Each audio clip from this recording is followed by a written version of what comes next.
अस्सलाम वालेकुम। पाकिस्तान में इस वक्त शाम के 7, भारत में 7:30 और यहाँ हमारे स्टूडियोज की घड़ियों में सुबह के 9 बज रहे हैं। वॉइस ऑफ अमेरिका की उर्दू सर्विस से हमारी बाकायदा नशरियात का आगाज होता है। पहले घंटे के लिए मैं हूँ आपका मेजबान खालिद हमीद। जैसा कि आप देख रहे हैं, फेसबुक लाइव पर हम आपके सामने हैं और वेबसाइट और रेडियो पर हमारा ये 1 घंटे का न्यूज शो जारी रहेगा। तो आगाज करते हैं पहले आज की अहम खबरों की सुर्खियों से। अफगानिस्तान के दारुल हुकूमत काबुल में वाक़ एक अफगान खबरसां इदारे के दफ्तर और उससे मुत्तसिल एक सकाफती मरकज पर खुदकुश हमले में कम अज कम 40 अफराद जाँ बहक हो गए हैं। रूस के सदर व्लादिमीर पुतिन ने बुध के रोज सेंट पीटर्सबर्ग में सुपरमार्केट में होने वाले धमाके को दहशतगर्दी का एक इक़दाम करार दिया है। शाम में इमदादी अहदेदारों ने जुमेरात के रोज बताया है कि बागियों के महसूर इलाके मशरक़ी गौता से मजीद बीमार शहरियों के ग्रुप को गाड़ियों पर रवाना किया जा रहा है, जिनमें ज्यादातर तादाद बच्चों की है। अमरीकी वज़ीर ख़ारजा रेक्स टिलरसन और रूसी वज़ीर ख़ारजा सर्गेई लैवरोव ने कहा है कि वो कोरियाई जजीरा नुमा को गैर जौहरी बनाने के लिए सिफारती हल की तरफ बढ़ने के लिए काम करते रहेंगे।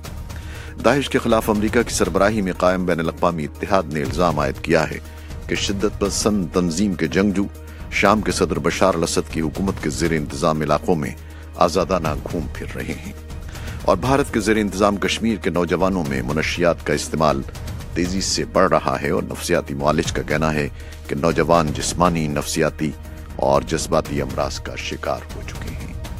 ये थीं वो खबरें जो हम आपके लिए पेश करेंगे।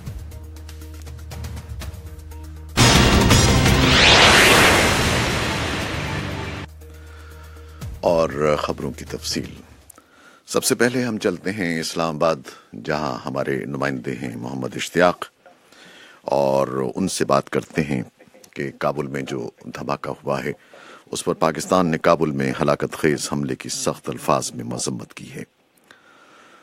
दफ्तर खारजा से जारी बयान में कहा गया है कि दहशतगर्दी की इस लानत के खात्मे के लिए पाकिस्तान अपने अज़्म पर कायम है। जुमेरात को काबुल में अहले तशय्युअ को हदफ बनाकर किए गए इस खुदकुश हमले में कम अज कम 40 अफराद हलाक और दर्जनों जख्मी हो गए थे।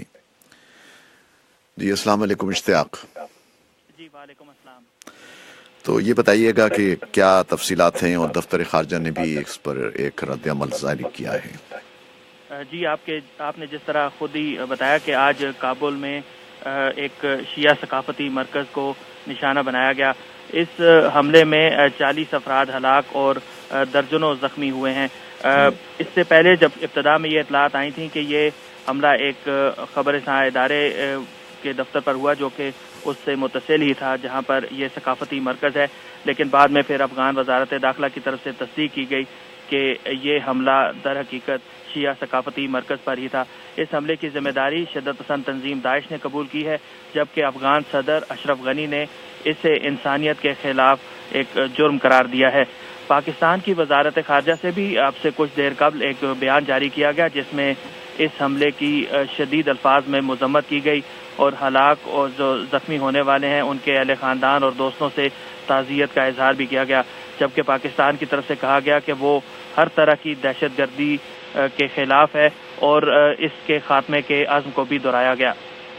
इश्तियाक, इससे पहले भी अफगानिस्तान में शिया इबादत गाहों पर और दूसरे मराकज़ पर हमले होते रहे हैं और उनकी जिम्मेदारी भी दाइश ने ही कबूल की है। जी आपने बिल्कुल दुरुस्त कहा। और आज अमूमन जो हमले होते थे, जिस तरह तालिबान उनकी जिम्मेदारी कबूल करते थे, तालिबान ने आज के हमले से लाताल्लुकी का इजहार किया और इस हमले की जो जिम्मेदारी है वो दाइश ने कबूल की है। इससे कबल भी अफगानिस्तान में शिया इबादतगाहों और उनकी जो प्रोसेशन से उन पर होने वाले हमलों की जिम्मेदारी दाइश कबूल करती रही है और पाकिस्तान भी की तरफ से भी ये कहा जाता रहा है कि अफगानिस्तान के वो सूबे जो कि पाकिस्तान की सरहद के करीब हैं, वहाँ पर होने वाले वहाँ पर दाइश के जो ठिकाने हैं वो इस खित्ते की सलामती के लिए एक खतरा है। बहुत शुक्रिया इश्तियाक, आपने हमें तफसील बताई। मोहम्मद इश्तियाक थे इस्लामाबाद से, जो काबुल में होने वाले धमाके के बारे में तफसीलात बयान कर रहे थे। अफगानिस्तान के सूबे फराह के साबिक गवर्नर और काबुल में एक यूनिवर्सिटी के वाइस चांसलर आसिफ नंग ने वॉइस ऑफ अमेरिका के साथ इंटरव्यू में कहा है کہ داعش کی چھتری نے طالبان کو بھی ایک پردہ فراہم کیا ہے، باوجود کہ داعش نے کابل حملے کی ذمہ داری کا دعویٰ کیا ہے، مگر بعید نہیں کہ طالبان کا کوئی ناراض دھڑا اس میں ملوث ہو۔ نفیسہ ہود بھائی کے ساتھ گفتگو کرتے ہوئے انہوں نے کہا، داعش اچانک افغانستان میں نہیں آیا، ایک تسلسل ہے۔ ہم سمجھتے ہیں کہ جتنا بھی انسرجنسی ہے، انتہا پسندی ہے، تشدد ہے، اس کا ایک بنیاد ہے، ایک ریشہ ہے۔ اس کا ریشہ کہاں سے آیا ہے؟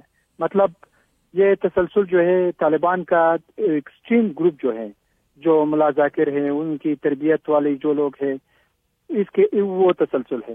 پھر یہاں پہ آس پاس جو عراق اور سوریہ، پھر یہاں پہ جو چینلز ہے، آ سکتے لوگ یہاں سے، سینٹرل ایشیا بھی چلتے، اس طرح چین چائنا سے بھی کوئی لوگ ریلیٹڈ ہے اسی نیٹ ورک میں، ازبکستان اور تاجکستان اور دوسرا ممالک سے۔ یہ بتائیں کہ طالبان کا اس موقع پہ کیا رد عمل سامنے آیا ہے؟ ہم یہ سمجھتے ہیں کہ طالبان جو ہے، طالبان بھی داعش کی تسلسل ہے۔ مطلب ابھی داعش ایک بہانہ ہے، طالبان شاید اس کے پیچھے ہوں، شاید ایک نیٹ ورک جو ہے طالبان کا وہ الگ ہوا۔ جو کردار داعش کرتے ہیں، اس طرح حملے جو کرتے ہیں، تو طالب کے لیے ایک بہت اچھی بہانہ ہے، وہ اپنے ہاتھ جو ہے وہ داعش پر سفید کرتے ہیں۔ کابل بم دھماکے کے پس منظر میں افغانستان کے صوبے فراہ کے سابق گورنر اور کابل میں ایک یونیورسٹی کے وائس چانسلر آصف ننگ سے گفتگو کر رہی تھی ہماری ساتھی نفیسہ ہود بھائی۔ اور اب کچھ مزید خبریں۔ بھارت کے زیر انتظام کشمیر کے نوجوانوں میں منشیات کا استعمال تیزی کے ساتھ بڑھ رہا ہے، اور نفسیاتی معالج کہتے ہیں کہ ان کے پاس روزانہ ایسے سینکڑوں نوجوانوں کو لایا جا رہا ہے جو جسمانی، نفسیاتی اور جذباتی امراض کا شکار ہو چکے ہیں اور یہ منشیات استعمال کرتے ہیں۔ سرکردہ ماہر نفسیات ڈاکٹر عبدالوحید خان نے اسے ایک انتہائی سنگین مسئلہ قرار دیا ہے۔ تاہم میر وائز عمر کو اس بات پر حیرانی ہے کہ ایسی نشہ آور اشیاء کا حصول کشمیری نوجوانوں کے لیے کیسے آسان بن گیا ہے، جو حالیہ برسوں تک کشمیر میں بالکل متعارف نہیں تھیں۔ روس کے صدر ولادیمیر پوٹن نے بدھ کے روز سپر مارکیٹ میں ہونے والے دھماکے کو دہشت گردی کا ایک اقدام قرار دیا ہے۔ پوٹن کا بیان سینٹ پیٹرز برگ میں دھماکے کے ایک روز بعد آیا ہے، جو خود ساختہ گھریلو بم سے کیا گیا۔ تقریباً 13 افراد کو زخم آئے ہیں جو جان لیوا نہیں تھے۔